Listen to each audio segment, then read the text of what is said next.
Hello everyone, আসসালামু আলাইকুম। সবার কি অবস্থা, কেমন আছেন? আই হোপ সবাই অনেক বেশি ভালো আছেন। আলহামদুলিল্লাহ, আল্লাহর অশেষ রহমতে আমরা কিন্তু অনেক ভালো আছি। এই তো নতুন আরেকটা দিনে নতুন আরেকটা ভিডিও নিয়ে চলে আসলাম। আই হোপ আজকের ভিডিওটা আপনাদের কাছে ভালো লাগবে। তো প্রতিদিনের মতো কিন্তু আজকে রান্নাবান্না দিয়ে ভিডিওটা শুরু করলাম। তো দুপুরের জন্য কী কী রান্নাবান্না করবো ওটাই হচ্ছে একটু ভিডিও নিচ্ছি একটু করে।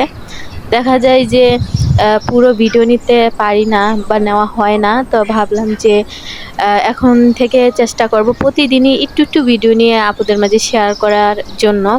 তো যাই হোক, প্রথমে হচ্ছে তেলাপিয়া মাছটা আমি ভেজে নিলাম। এখন হচ্ছে সব ধরনের মশলাই আমি দিয়ে দিছি, যেহেতু আমি হাতে ক্যামেরা ধরে ভিডিও করি ওই কারণে আর কি দেখা যায় যে যে মশলাটা আর কি এক এক করে আর কি ধরে ধরে দেওয়া সম্ভব হয় না, তো আর কি তখন অফ ক্যামেরা আর কি দিয়ে আর কি মশলাটা কষিয়ে নিছি।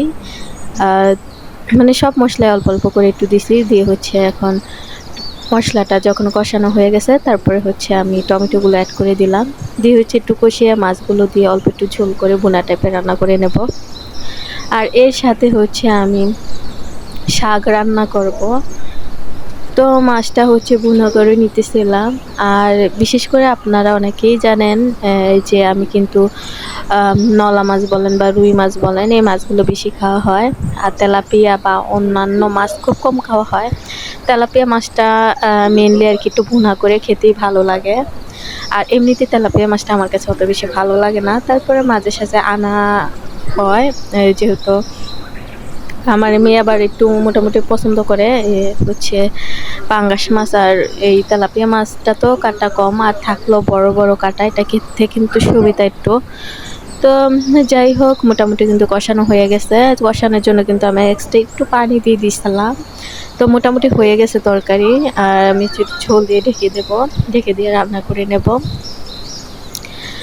তো এখানে আর কি দেখা যায় যে যদি সুন্দর করে পরিপাটি করে ভিডিও দেওয়া যায়, আমার মনে হয় এখানে সফলতা অর্জন করা যাবে। কিন্তু ওরকম ধৈর্য শক্তি আমাদের মধ্যে আর কি অনেকের মধ্যে আছে, আবার অনেকের মধ্যে নেই। বিশেষ করে আমার নেই, মানে সুন্দর করে পরিপাটি করে একটা সুন্দর পরিপূর্ণ একটা ভিডিও তৈরি করা, আর ওর পিছনে কিন্তু অনেকটা খাটনিও আছে। আমি আর কি আমার মনে হয় আমি চেষ্টা করি যে শর্টকাটে কীভাবে করা যায়, ওই কারণে দেখা যায় যে দিন শেষে ভিডিওর কোয়ালিটি খারাপ।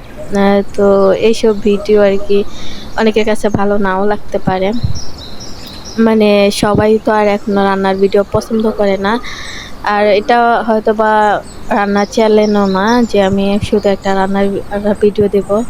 এটা যেহেতু আমি আর কি আমার সারাদিন কি কাজকর্ম করবো, আমার ডেলি লাইফের আর কি চ্যানেল, তারপরও দেখা যায় যে ওইসব কিছুই আমি দেই না, আমি দিই শুধু রান্নার ভিডিও। তাও আবার মানে ডিটেলসে না, মানে আমি যেভাবে রান্না করি শুধু ওইভাবে আর কি দেয়। তো যাই হোক, অনেক কথাই আর কি বললাম, আমি বুঝাইতে কতটুক পারছি আমি নিজেও জানি না। আমার মনে হয় আমি নিজেই বুঝতে পারি নাই মানে কি বলছি। আর আমার আপুর আল্লাহ বুঝতে পারে কি না আমি ওটাও জানি না। তো যাই হোক, আমি হচ্ছে বললাম না আমি পাট শাকও রান্না করব। তো পাট শাকটা হচ্ছে কালকে বিকালে আনা হয়েছিল, ওটা হচ্ছে কুটে রেখে দিয়েছিলাম ফ্রিজে। তো আজকে হচ্ছে রান্না করে নিতেছিলাম। তো প্রথমেই হচ্ছে আমি কিন্তু পাট শাকটা ভালো করে একটু ধুয়ে নিতেছিলাম। আর ভালো করে ধুয়ে নিলে একই হয় যে একটা বালি বালি ভাব বা ভিজিয়ে রাখলে ওই সমস্যাটা আর হয় না। তো যেহেতু এখানে মোটামুটি আমার শাক দেওয়া শেষ, তো আমি কিন্তু আর কি শাকটা যখন সিদ্ধ করছি তখন হচ্ছে আর কি ভিডিও ক্লিপ নেইনি। তো এখন হচ্ছে আর কি যখন বাগার দিব তখনই আর কি মনে পড়লো যে না, একটু ভিডিও নেওয়া দরকার। তো আমি হচ্ছে বাগার দেওয়ার টাইমে একটু ভিডিও নিছি। আর সবচেয়ে বড় কথা কি, প্রতিদিন না একটু শাক বা একটু ভর্তা বা অন্য যে কোনো তরকারি হোক না কেন, একটু শাক বা ভর্তা ভাজি এগুলো কিন্তু অন্য কোনো তরকারির সাথে থাকবেই। তো যেহেতু আমি মাছ বোনা করছি, তো এখানে একটু শাকও রান্না করে নিতেছিলাম। তো শাকটা হচ্ছে ভালো করে রসুন আর পেঁয়াজ দিয়ে ভালো করে আমি কিন্তু ভেজে নিতেছিলাম। আর দেখবেন যে পাট শাক, তারপর হেঁচির শাক, লাউ শাক, এই শাকগুলোতে কিন্তু তেলের পরিমাণটা একটু বেশিই লাগে। তো আমি অনেকখানি তেল দিছি, তারপর আমার অল্প মনে হইতেছিল, কিন্তু তা পরবর্তীতে ভাবলাম যে অতিরিক্ত কোনো কিছুই ভালো না, বেশি তেল খেলে কিন্তু শরীরের জন্য খুবই অসুবিধা। তো স্বাস্থ্যের কথা তো চিন্তা করতে হবে। তো স্বাস্থ্যের কথা চিন্তা করতে গিয়ে আরেকটা কথা মনে পড়ে গেল, হচ্ছে এখন যে বাচ্চাদের হামের যেই রোগটা বের হয়েছে, মানে এতে মনে করলেন অনেক অনেক আমি টেনশনে আছি, যেহেতু আমাদের এই মানে আমাদের জেলায় এখনও আর কি হামের টিকাটা আমার মনে হয় দেওয়া হয়নি। তো আমি আমার মেয়েকে এখনো দিতে পারিনি, তো জানি না কবে দিবে। দিলে অবশ্যই মনে হয় যে মাহিক দিয়ে বা অন্যভাবে আর কি প্রচারণা তো চালাবে, কিন্তু এখনো পর্যন্ত ওরকম কোনো কিছুই হয়নি। তো আমার আপুদের কাছে আর কি আমি জানতে চাইতেছি যে কোনো আপু আর কি বাচ্চাদেরকে হামের টিকা দিচ্ছেন কিনা, অবশ্যই দিয়ে থাকলে কমেন্টের মাধ্যমে একটু জানাবেন। আর কোন জেলায় দেওয়া হয়েছে ওইটা একটু জানাবেন, কারণ আমার এখন খুব টেনশন হইতেছে, আমার মেয়েটাকে এখনো আমি হামের টিকা দিতে পারিনি। তো আর সবার জন্য অনেক অনেক দোয়া রইল, কারণ প্রতিটা বাবা মার কাছে তার সন্তান অনেক গুরুত্বপূর্ণ, অনেক স্পেশাল একটা পার্সন। তো ওই দিক থেকে আমার মনে হয় মানে সবাই অনেক ভয়ের মধ্যে আছে। আর অনেকে এই হামের কারণে অনেক শিশু মারা গেছে, তাদের জন্য সবাই আমরা দোয়া করব।